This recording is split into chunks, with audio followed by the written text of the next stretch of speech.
Hello, everyone. Thank you so much for being here at the start of the week. I hope you're having a wonderful beginning. Um, it's sunny where I'm at, which is just wonderful for the start of the week.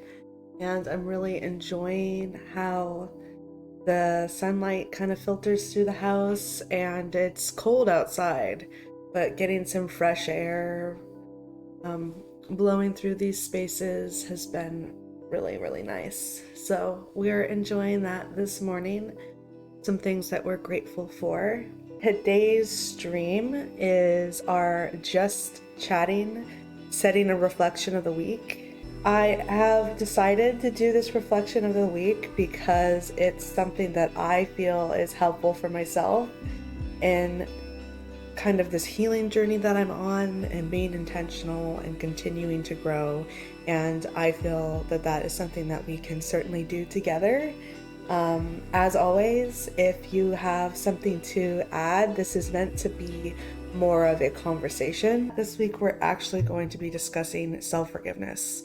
So I do actually have a lot of topics that I have kind of queued up in my planning notebook about things I'd like to discuss at some point.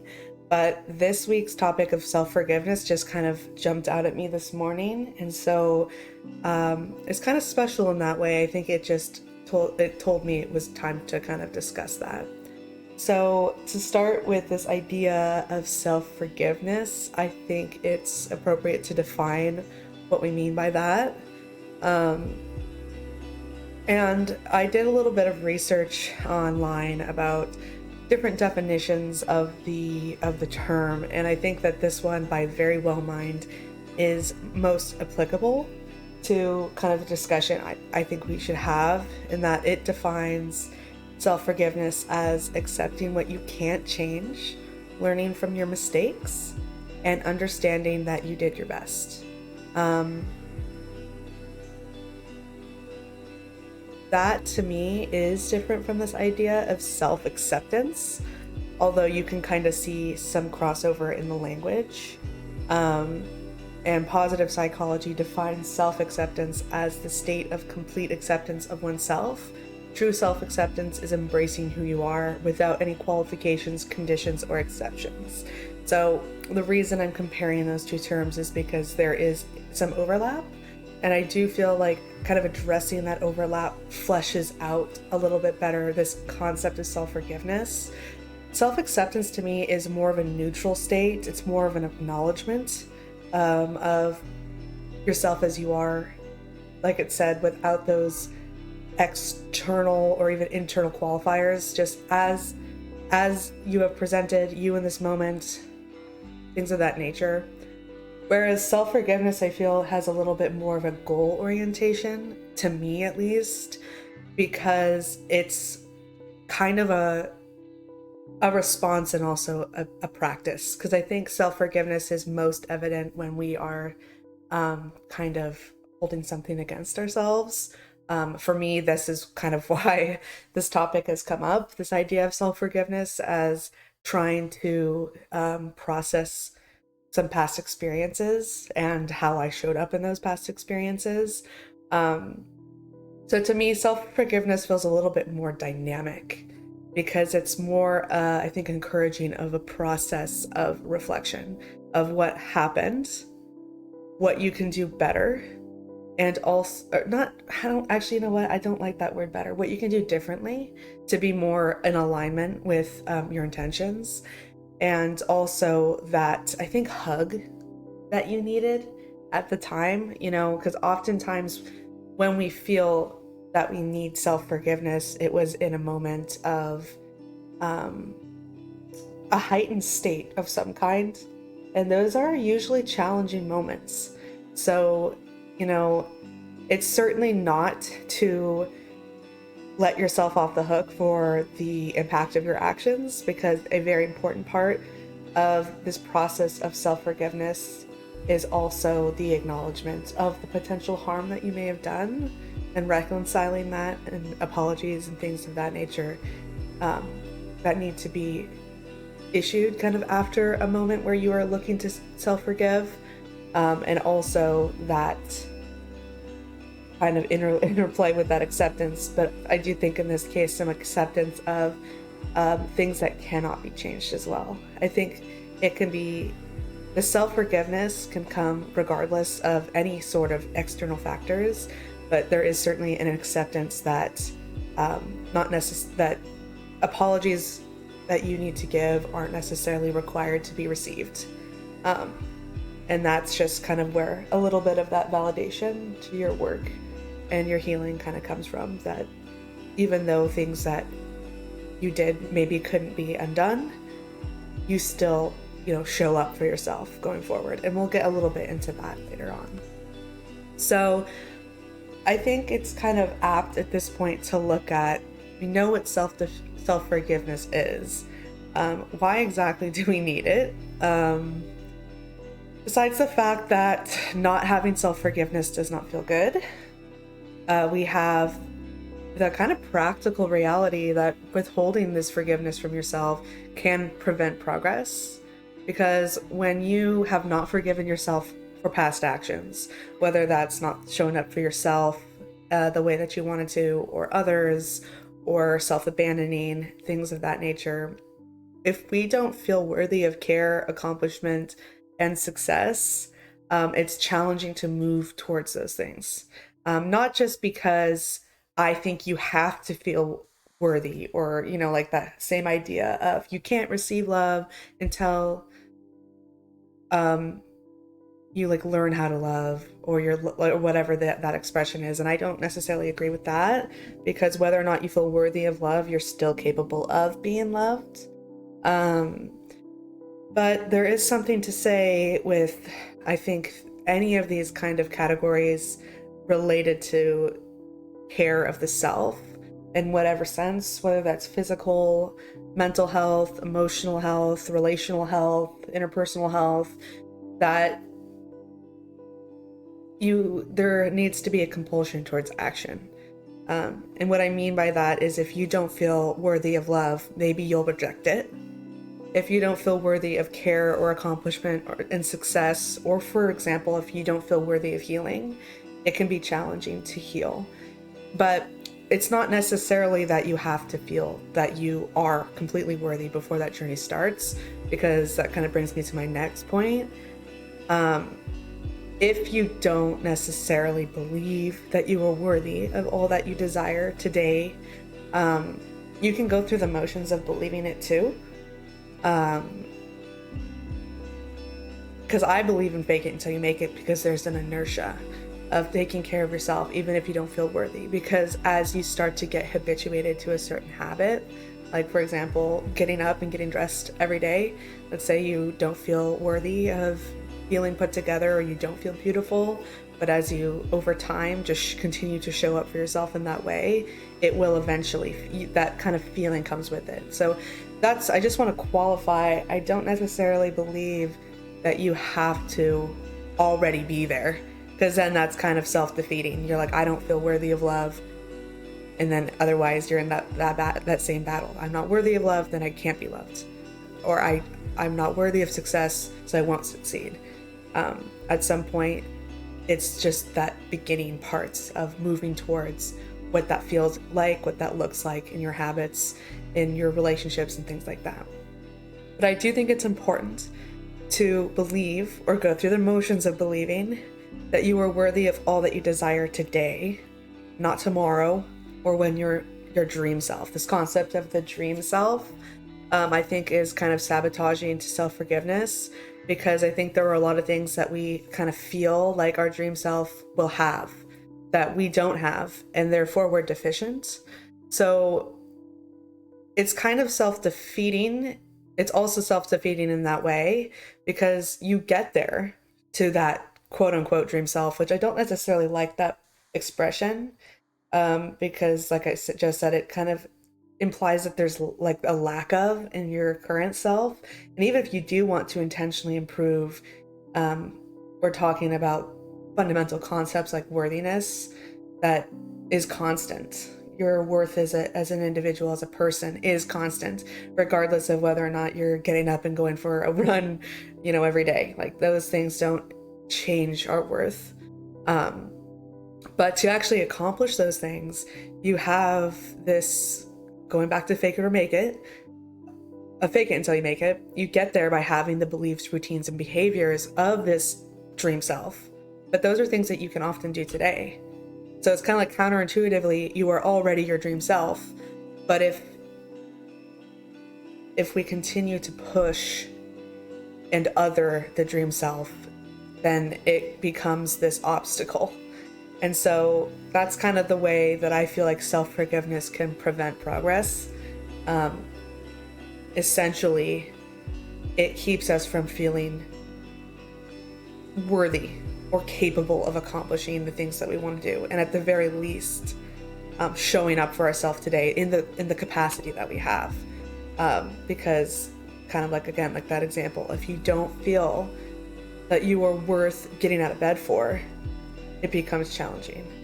But over time, when you do that, if getting out of bed then becomes get stressed, then becomes brush your teeth, it's this slow evolution.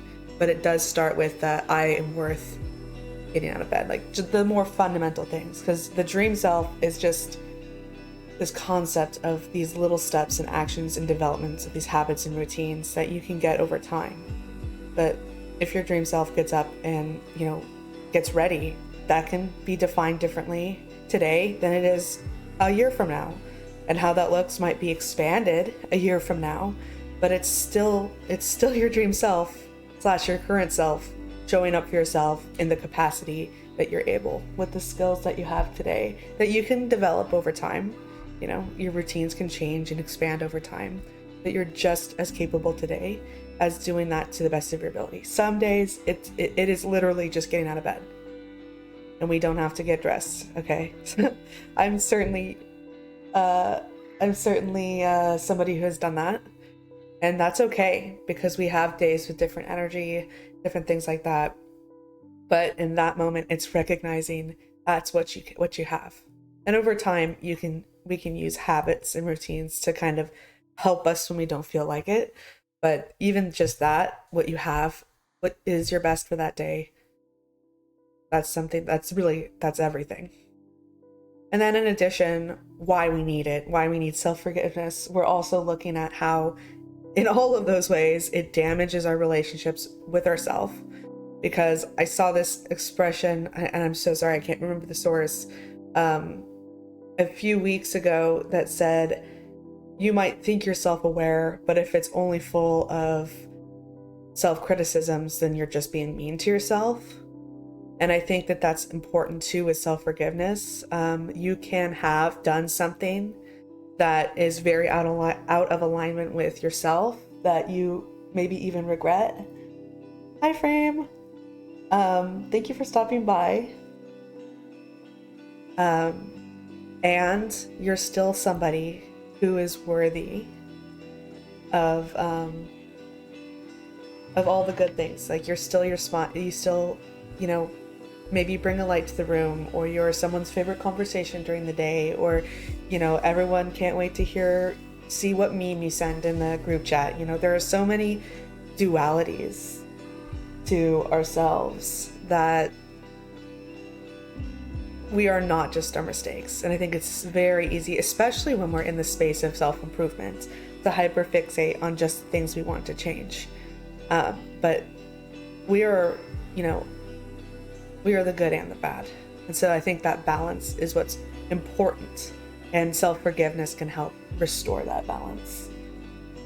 And then kind of related, we see that without self-forgiveness, we can lead from a place of guilt or shame, and it can sometimes create this compounding effect where we are not making decisions from a space of empowerment and love, and that could be kind of self-fulfilling. And certainly a lot of times we can see cycles. I have been part of decision making that have been like cycles of bad decisions. So it's not always okay. I don't like that word bad. I don't want to necessarily imply judgment, even though you certainly can with yourself. I like the term like decisions that are out of alignment, and that is sometimes multiple decisions. Usually is starting with smaller decisions that are out of alignment and kind of snowballing. And then at that point, especially because I have been in places of self-sabotage, if we're having that guilt and shame take over, then we start to kind of reinforce that. Like, this is what I deserve. I don't deserve better. I might as well, insert any particular self-sabotaging kind of narrative there. So it's self-forgiveness in all of these ways is a very important companion to making the changes we'd like to see so we can live our lives authentically. And that doesn't mean beautifully, it certainly does mean beautifully, but that doesn't mean perfectly. That doesn't mean without struggle, because those things in and of themselves can also be beautiful parts of the journey. But it does mean, like, I think more fully, where you can acknowledge and accept, and also make change too, because it's challenging to learn from your mistakes if you can't hold space for your mistakes and accept that, and find some way to, I like to use the language of like, put that on a shelf, process it, learn what you can, and then put that back on the shelf. It doesn't need to be something that we're always reading. It's something that we can put back on the shelf. And sometimes these concepts will come back for self-reflection, certainly. I think they don't always, it's very easy to say things can just be put away. I think it doesn't happen that easily, but over time, finding that place for those experiences that we can kind of integrate and process and move on from. So how do we give it to ourselves? Wow. When I was working on these show notes and I created this category, I just wrote, like, this is hard. How do we give self-forgiveness to the self? This is something that comes in waves for myself. I find a good big, starting point is to try and reconcile where I was at the time. Where was I coming from at the time? There was some kind of logic or reasoning that was operating at that particular time. Going back to the definition of self-forgiveness, however, it's important to remember that you did your best. There are things that you know now that you didn't know then. It's very easy after the fact to look back at your experience and say, I shouldn't have done that. Well, hindsight is 20/20. So I think it's important to remember that in those moments, you were navigating the best that you could. Even if you were in a space where you knew, like, you were making a decision that was not in alignment. This is something that was adaptive. So that kind of leads to, like, I think the skills parts of self-forgiveness and the kind of learning from the self-forgiveness, which I think understanding these things are like crucial steps in moving forward. So for example, part of giving ourselves self-forgiveness is identifying the core motivation of the experience. So with what happened that you are trying to forgive yourself for, what were you trying to do? There is a reason that we do things, including self-abandoning, that can lend insight into prevention for those things to happen again, but also to give yourself what you need. Were you trying to comfort yourself through fear, seek connection, feel better? Sometimes, there are decisions that we make that we know long-term are not going to make us feel better, but we're just in a space where we need to feel better right now. And certain decisions are made kind of based on that immediate need. Life can be hard. This stuff is heavy. It's not easy. And so I think that compassion for the self is very, very integrated with this idea of self-forgiveness. Going back to, remember, you did your best. There was something that you addressed with the decision that you made that you would like to forgive yourself for. A lot of the behaviors that we have are adaptive to a deeper need, whether or not those are truly adaptive or maladaptive, because we know maladaptive behaviors, thoughts, beliefs, things like that are not in alignment with our recovery, but at some point we have learned to meet that need, even if it's just the immediate need. So in that way, what drives our behaviors and sometimes routines are those deeper needs that are not being met. But I think as far as preventing these situations in the future, it's understanding that there is something that you need that you can give yourself, and that leads to self-forgiveness and also understanding. And I think it builds trust, because if over time you can identify what is motivating your behaviors, what you are looking for, then you can intentionally give that to you. So an example I can use from my own life that I am actively working on is when I feel misunderstood, or like somebody is not kind of getting what I'm trying to say, I self-isolate. So somebody doesn't get me, I'm going to stop talking. I don't usually attempt to clarify, or in the past I haven't attempted to clarify, and then I'm making assumptions about what someone may have been saying, or that they don't care about how I feel, or maybe that they know how I feel and that's what they meant to do was just hurt me. These kind of beliefs were actually pretty unconscious until more recently, that I felt that all of these things, that someone doesn't care about me, that they are doing it intentionally to hurt me, that they're not interested in understanding me. And that was just in that urge to self-isolate. Those were the thoughts and feelings that I was kind of internalizing below my awareness. So what I've been working on, and to me it's very conceptually simple, but can be very challenging in practice. What I'm working on is sharing how I'm feeling in response to that. Like, I feel hurt by what you just said, or I am, I'm feeling misunderstood, which makes me feel anxious, which makes me feel hurt. Can I clarify what I mean? So basically, the solution to feeling misunderstood is communication. But what I was doing was self-isolating. And so I can see that my behavior of self-isolation was reinforcing being misunderstood, because I wasn't giving the other person an opportunity to correct even my own misunderstanding that I was having about them.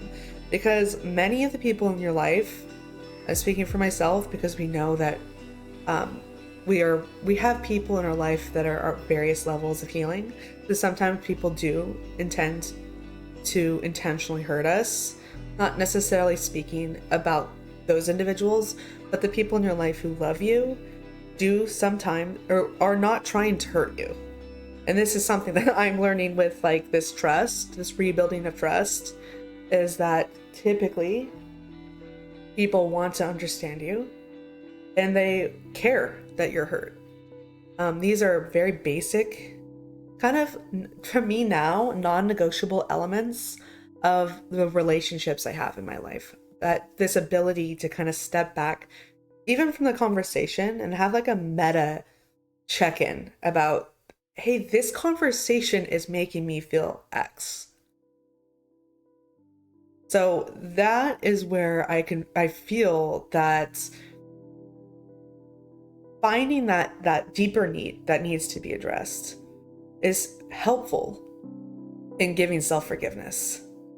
Because I was scared, to me, is something that I can define and feel empathy for too. Like, for my experience, like, yeah, I was scared you know, and a lot of those decisions were made out of fear, trying to find this solution.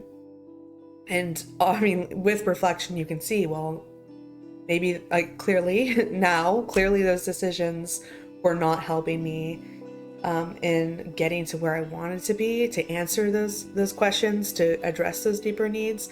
But I can see why I was doing that. Very much lends to that compassion piece, and also to the learning from the mistakes piece. So, you know, essentially with this idea of self-forgiveness is it's very much related to self-reflection and finding that compassion for what really motivated you. Because there wasn't just, you know, it can be easy, like even for myself, to think like I'm just this monster that lashed out and my goal was to hurt everyone and things like that. And really that's not the case. Even if lashing out was part of what you were seeking self-forgiveness for, there can still be a primary motivator underneath there that we can work on.